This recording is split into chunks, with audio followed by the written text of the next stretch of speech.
Shalom, selamat pagi. Sebelum kita akan mendengarkan bacaan renungan pagi kita, mari kita berdoa. Allah Bapa kami yang berada dalam kerajaan sorga, terima kasih banyak Tuhan, karena Engkau boleh bangunkan kami pada pagi hari ini. Pada saat ini Tuhan, kami akan mendengarkan sebagian dari firman-Mu lewat bacaan renungan pagi. Bersama-samalah dengan kami Tuhan, karena kami mau bawa doa ini hanya di dalam nama Tuhan Yesus. Amin. Bacaan renungan pagi kita, Jumat 25 Maret 2022 dengan judul Penyertaannya Dijanjikan. Ayat tema terdapat di dalam Yesaya 58 ayat 11. Tuhan akan menuntun engkau senantiasa dan akan memuaskan hatimu di tanah yang kering, dan akan membarui kekuatanmu. Engkau akan seperti taman yang diairi dengan baik dan seperti mata air yang tidak pernah mengecewakan. Kita patut menggunakan kebijaksanaan dan pertimbangan dalam setiap tindakan hidup, agar jangan dengan gerakan-gerakan yang sembrono kita menjerumuskan diri kita ke dalam pencobaan.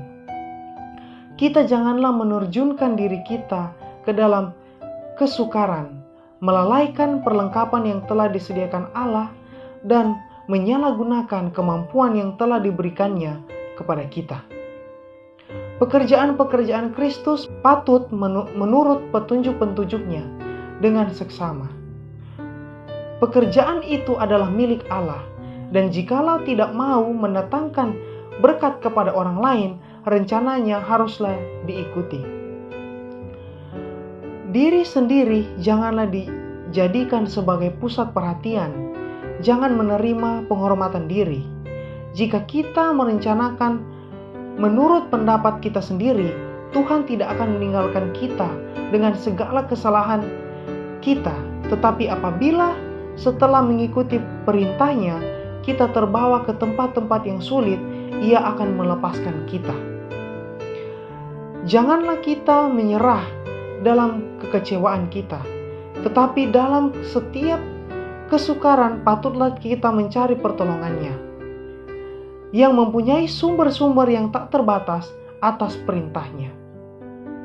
Sering kita dikelilingi keadaan-keadaan yang sukar, tetapi kemudian di dalam keyakinan yang penuh kita harus bergantung pada Allah. Ia akan memelihara setiap jiwa yang berada dalam kebimbangan melalui pencobaan supaya tepat pada jalan Tuhan.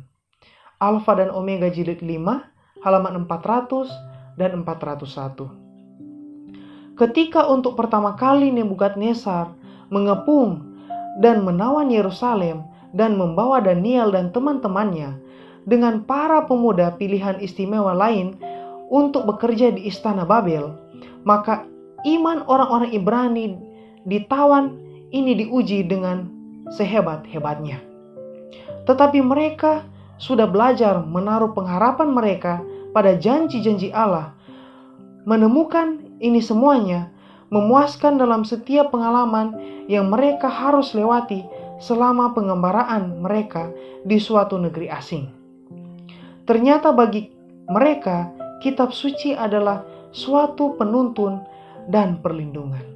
Alfa dan Omega jilid 4 halaman 49. Pelajaran yang bisa kita ambil adalah kita harus membutuhkan penyertaan Tuhan dalam setiap tindakan kita. Lalu yang kedua adalah kita harus menjadikan Tuhan sebagai pusat perhatian. Kita harus menjadikan Tuhan yang pertama, bukan diri kita. Ingat saudara-saudara, pada sepanjang hari ini, marilah kita mencoba untuk memfokuskan diri kita. Berusahalah untuk membuat Tuhan yang pertama. Mari kita berdoa.